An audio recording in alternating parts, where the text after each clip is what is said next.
So the one complaint I have with the monster horror subgenre is that werewolves don't get the recognition they deserve. They do make a lot of appearances across other monster shows and movies, but have you noticed how they always are secondary characters in those? Take Twilight, the Vampire Diaries, and the originals for instance.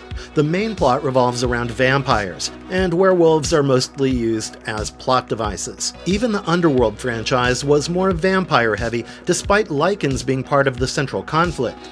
I think Teen Wolf was the only mainstream show that was completely werewolf-centric, and I purposely said mainstream because there are actually quite a few shows that have explored this particular horror staple in a lot of depth, but without any fanfare. If you've been on the lookout for underrated werewolf shows, look no further. Allow me to take you through these 8 hidden and rare series that every werewolf aficionado must watch at least once.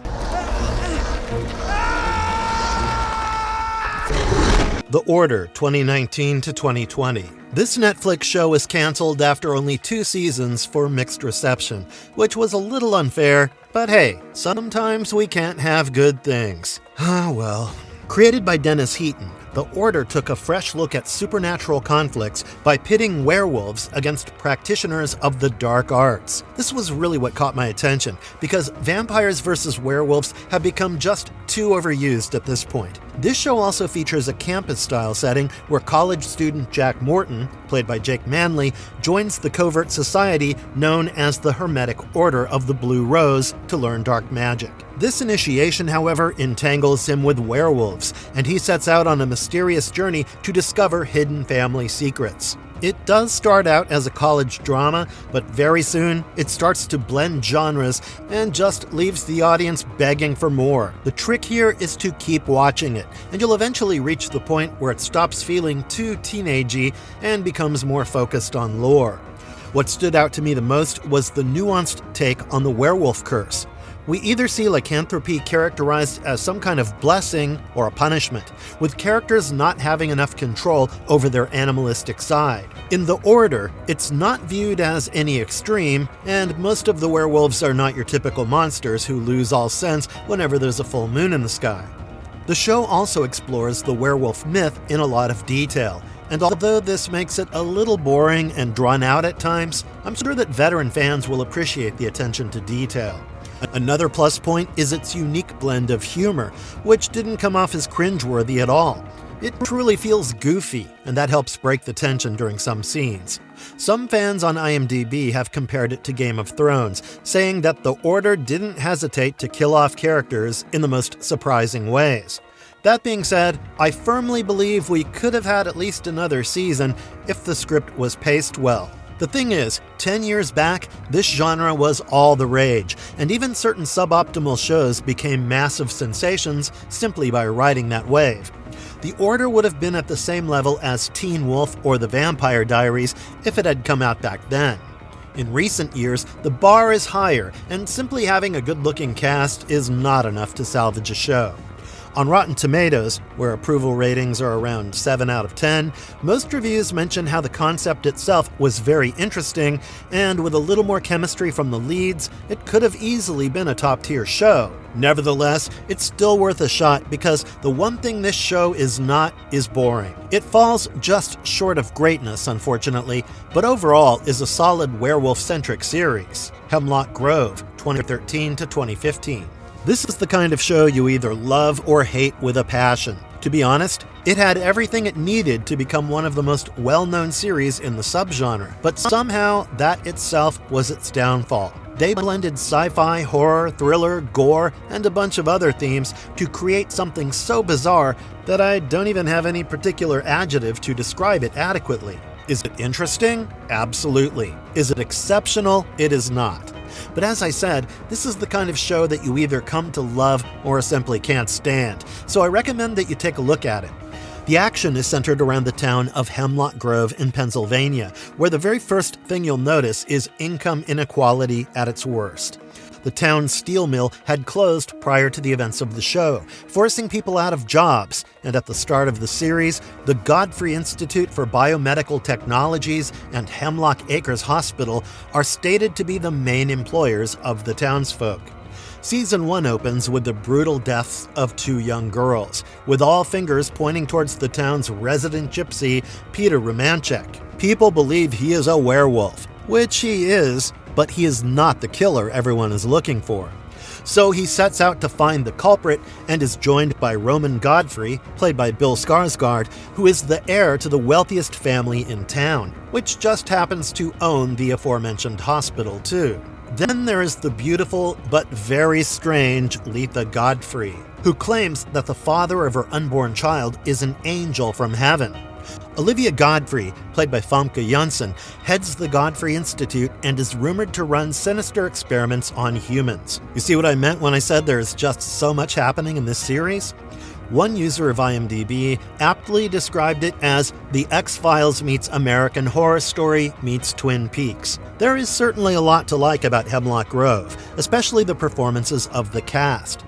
Famke Janssen delivers very memorable scenes, playing the part near perfectly.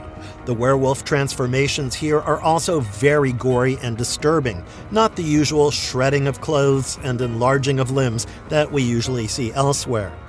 It's definitely one of the most unique shows I've watched, and I know that that's high praise for something belonging to this genre. But trust me on this, it completely rejects the associated cliches and carves out its own niche very peculiarly. Reviews are mixed, generally leaning towards unfavorable across most sites such as Rotten Tomatoes and Metacritic. Tom Gliato of People Weekly said, "I like the show's languid, dreamlike beauty, but horror fans may be less patient." The writing could have been better because sometimes it did get slightly confusing to keep up with everything, but this is probably my favorite show on the list.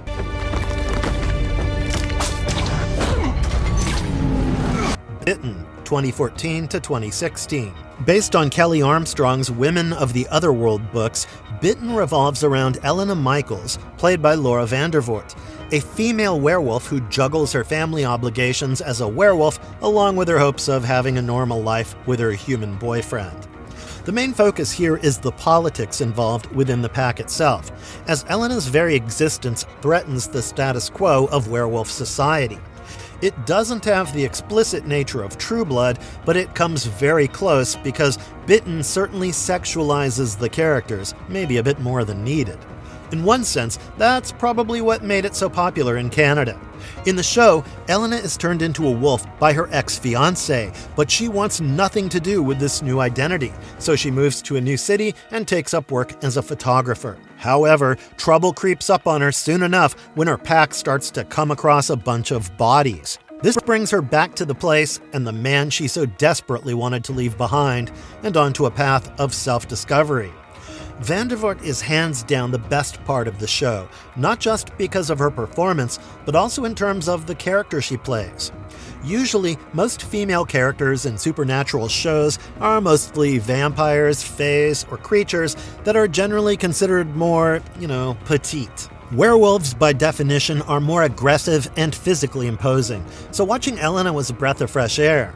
This series also has a more mature side to it than Vampire Diaries or Teen Wolf, which are centered around much younger leads. Full disclosure, I have not read the books, so I can't give my judgment regarding how true Bitten was to its source material. Many fans, however, point out that the showrunners certainly took creative liberties. Some of them landed quite well, while others just messed up the plot. Then again, book fans are usually not very appreciative of on-screen adaptations anyway, so feel free to frame your opinion after you give it a watch. The chemistry Laura Vandervoort has with her character's love interests is very electrifying, and also very NSFW, so probably don't watch this one with your family. The only complaint I have about her is regarding the delivery of her dialogue. The monotone, whispery nature sort of took away from her authoritative role and made her appear fragile, while Elena is most certainly not. Season 1 boasts the best reviews across sites, with good writing and stunning attention to detail. This was a Canadian production, with some scenes set in New York City, And not once did I feel the usual, Canadian show trying hard to act American energy. Season 2 did well too, except that it was very fast-paced and certain plot developments were rushed through, like the introduction of magical elements. The third season was slightly disappointing and more soap opera-esque, but I would say that if you enjoyed True Blood, you might appreciate Bitten as well.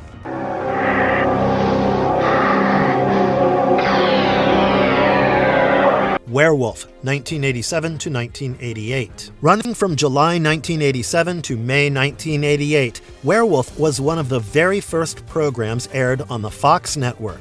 It narrated the story of a young college student named Eric, who was bitten by his best friend and became a werewolf. The premise was very straightforward because the entire show revolved around Eric trying to find a way to reverse the lycanthrope's curse and finding out that the only way to do it was to kill the very first werewolf. His girlfriend Kelly assisted him in his mission while he tried to escape the clutches of a bounty hunter who considered him to be the culprit behind a string of murders. You'll be surprised to hear that Werewolf was canceled after just one season. Not for any issues with the script or even bad ratings, but because the network simply could not keep up with the costs associated with making the show. Each episode required an exorbitant amount of money to produce, and a lot of the transformation scenes across the whole season were just recycled from the first few episodes. By today's standards, the special effects are nothing to write home about, but remember, this was the late 80s. At that time, the effects were considered very impressive, and it's really a pity that they couldn't keep up with the budget constraints. Eric's werewolf journey was also fairly similar to most other portrayals we've seen on screen, as he had no control over himself when he transformed and didn't even retain any memories of those few hours.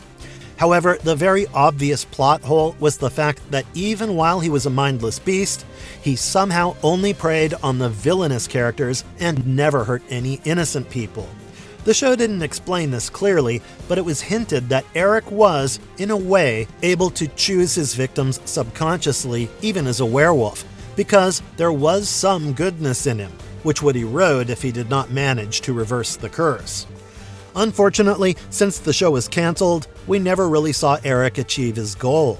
Most fans have nothing but great things to say about the show on IMDb and Reddit, but it is indeed sad that Werewolf will never get a home release on DVD or Blu-ray. If you're wondering why, you have the showrunners to thank for using contemporary rock music in the background of almost every episode, which naturally invited problems with copyright and ownership.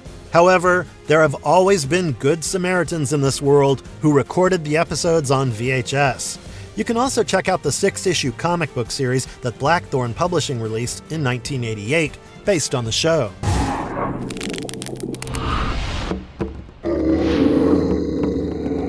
Wolfblood, 2012 to 2017. This one is for all the YA lovers watching this video. This is actually one of the only werewolf shows with really good character development, which makes it even more unfortunate that it's such an obscure series. Created by Deborah Moon, it focuses on a particular species known as wolfbloods, who are not exactly humans or wolves, or even fully fledged werewolves for that matter. They have very heightened senses and look like humans, but they can turn into wolves at will. However, they can transform during the day as well, which makes them slightly different from werewolves. Despite this distinction, they can't control their transformations during a full moon and are weakest during the new moon phase. The story focuses on two teens, Maddie Smith, played by Amy Kelly, and Reedon Morris, brought to life by Bobby Lockwood. And it does sound like a pretty overused trope, youngsters trying to juggle life while keeping their identities a secret. But Wolfblood doesn't go the usual route. I don't want to spoil anything for you, but just know that the emotional complexity of this show is quite surprising, considering that it was made for adolescents. Mature themes like sex, gore, and violence take a back seat in this show, which is quite refreshing because those are the attributes we always associate with werewolves and vampires. It almost feels like a coming-of-age story, layered very carefully to bring up darker themes without overly relying on them for shock factor. Another thing that sets it apart is how it evolves with every season. It doesn't reuse characters and instead focuses on newer narratives. Maddie leaves the show after the second season, while Reedon exits after the third. By incorporating newer characters, the showrunners established a whole supernatural ecosystem where things are not centered around just a few people. It felt much more realistic that way. However, the frequent cast changes did have an impact on the quality of the performances. What could have been a masterclass in world building ended up being too rushed at times. But even with these issues, the show managed to stick out as one of the best for kids back when it aired. And it's probably one of the most highly acclaimed werewolf shows in terms of the awards it has under its belt. In 2013, it won the Royal Television Society Award for the Children's Drama category, with Bobby Lockwood winning the Children's Performer Award during the British Academy Children's Awards. This is the show to watch with your kids if you want to introduce them to this genre. If you have kids, that is. Wolf Lake, 2001. If you think Werewolf getting canceled after just one season was unfortunate, you'll be downright incensed to hear that Wolf Lake was canceled by CBS after just 5 episodes. 9 were produced in total, and the other 4 were not even aired by the network. Later, the full series was picked up and broadcast on UPN, including those 4 unaired episodes. In fact, I'd come across Wolf Lake accidentally while I was looking for other supernatural shows on CBS. A quick search made me see that reviews were very polarized, especially on Rotten Tomatoes, which described it as an ill-defined story and uninvolving sense of mystery make it a yawn-inducing watch. Naturally, I had to check for myself just how yawn-inducing it really was. Folks, it surprised me in the nicest way possible. I was expecting soap opera-esque trash with corny dialogue and weird special effects, but there was just so much to appreciate. Lou Diamond Phillips plays John Cannon, a police officer whose fiancée gets brutally and mysteriously attacked in her car and then disappears. He travels to her hometown of Wolf Lake, very aptly named, as you'll realize once you watch the episodes, to find out more about what could have prompted such a gruesome encounter when he gets a strange call saying that she had been spotted there. Now, this is only for the benefit of the viewers, of course, because we get a hint that this girlfriend is a werewolf herself, as her eyes turn yellow when she tries to fend off her attacker. John obviously has no idea of any of this, so he steps into the town, quite literally, like a sheep to the slaughter. You'll find a familiar face in this show from another extremely popular supernatural series. Remember Stefan Salvatore? Before Paul Wesley went ballistic for his role in the Vampire Diaries, he appeared as Lucas Cates, one of the secondary characters in Wolf Lake. Mia Kirshner from Star Trek Discovery and Star Trek Strange New Worlds also has a supporting role as Ruby, the protagonist's girlfriend. A lot of fans have pointed out how this show was heavily inspired by Twin Peaks and X-Files, not just in terms of the plotline, but also the isolated small-town visuals. But I don't think that was such a bad thing. It also borrowed the concept of seeing through the predator's eyes from Predator, as a number of shots were shown from the perspective of the werewolves as infrared objects. I highly recommend for everyone to watch these 9 episodes and let me know in the comments whether it truly deserved some of the more scathing reviews it received. Being Human, UK, 2008 to 2013. Created by Toby Whithouse, this is as British as it gets, with a very peculiar brand of comedy. The show is named very ironically because it focuses on a ghost, a werewolf, and a vampire living together and attempting to fit in with the humans around them. It remains one of the most popular shows on BBC's iPlayer. I think that the entire storyline can be summarized as a vampire, a werewolf, and a ghost walk into a bar. And then the rest goes exactly as you would imagine. Being Human starts with introducing us to George Sands, described as a reluctant werewolf in his mid-20s, and John Mitchell, a vampire hundreds of years old who retains his 20-something appearance, as they try to firmly reject the impulses of their supernatural nature. While John abstains from drinking blood, George strictly manages his transformations so there is minimal impact on others. There is a long-standing enmity between vampires and werewolves, but somehow these two creatures have struck up a deep friendship, and they share a house while working as hospital porters. After they move to a new house, they encounter another supernatural creature, the ghost of Annie Sawyer, who used to live in the same house with her fiancé Owen until she fell from the stairs one day and died. She's delighted to finally find people who can see her and becomes the third member of this strange family. However, all three of them have their own demons to deal with, pun intended. Mitchell's main problem is with controlling his desire to feed, which is compared to drug addiction. George struggles to maintain his monthly transformations in a non-lethal manner, and he considers his werewolf nature a curse. Meanwhile, Annie is left to wonder why she became a ghost and stayed back in this world instead of going to the afterlife. This is such a wonderfully chaotic premise that I pretty much binged the entire show in under 1 week. And I know towards the beginning of this video, I mentioned that this would be about werewolf-centric shows only, not those where werewolves are secondary characters. So you might be wondering whether Being Human fits that description. Well, the reason why I included this is that George's arc in the series delivers some of its most poignant moments. He never feels like a supporting character because the stories of all three main leads are intertwined in a way that they all come up on top. When the pilot episode was released, it had overwhelmingly negative reviews. But all the complaints vanished soon enough when a petition was signed online to turn the pilot into a complete series. A review in The Guardian described Being Human as a curious genre mashup drama about a ghost, werewolf, and vampire sharing a flat in Bristol, which deals more with the horror of living in modern Britain than the horror of the undead. Coming from a publication like The Guardian, this was serious praise. When it debuted on BBC America in 2009, critical acclaim poured in from pretty much every well-known reviewer. Even more than the comic aspect, what I enjoyed was how the series refused to stick to the teenage or young adult storylines we always see with such shows, and instead took a much more practical approach. 3 fully adult people trying to learn how to navigate living, or the lack thereof to be more precise, in a world where their fundamental identities have changed. It didn't glamorize the powers or abilities that come with being a supernatural creature, and instead focused on how the central characters wanted an ordinary life more than anything else.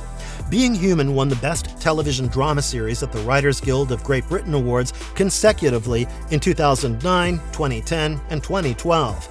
And it's encouraged a number of spin-offs, such as Being Human, the North American version, Becoming Human, commissioned by the BBC, and 3 novels published by BBC Books.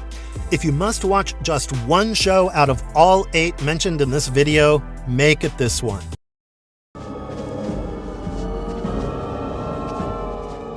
She-Wolf of London, 1990 to 1991. Now there is a movie with the same name starring June Lockhart, which was released in 1946, but the show has an entirely different premise. It follows Randy Wallace, a graduate student from America who goes to Britain to study mythology and falls in love with the surprisingly young professor Ian Matheson. In addition to getting the hots for him, she spends a night at the moors and gets bitten by a werewolf and then turns into one herself. She confides in Ian about what has really happened, and the pair spend the rest of the series investigating supernatural events while trying to find a cure to Randy's lycanthropy. This was more of a romantic comedy than a straight-out horror, and it followed the old-fashioned style of traveling to different places and having a new monster every week. Eventually, this form of storytelling was perfected by The X-Files and adopted by many other shows, such as the early seasons of Supernatural. Initially, She-Wolf of London received good reviews for its balanced take on the elements of humor and horror, as well as the performances of Kate Hodge and Neil Dixon. People also appreciated the research that went into every episode because the writers incorporated not only urban legends, but also very old figures from European myths.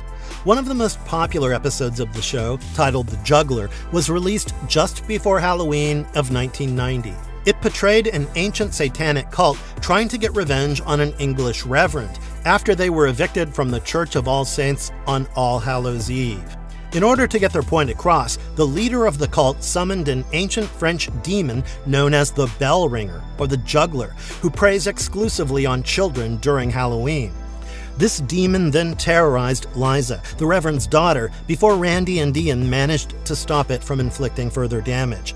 This goes to show how invested the showrunners were in the series. The overall setting was also very reminiscent of Dickensian-style apparitions, classic European architectural mysteries such as hidden crypts, and slow-motion photography.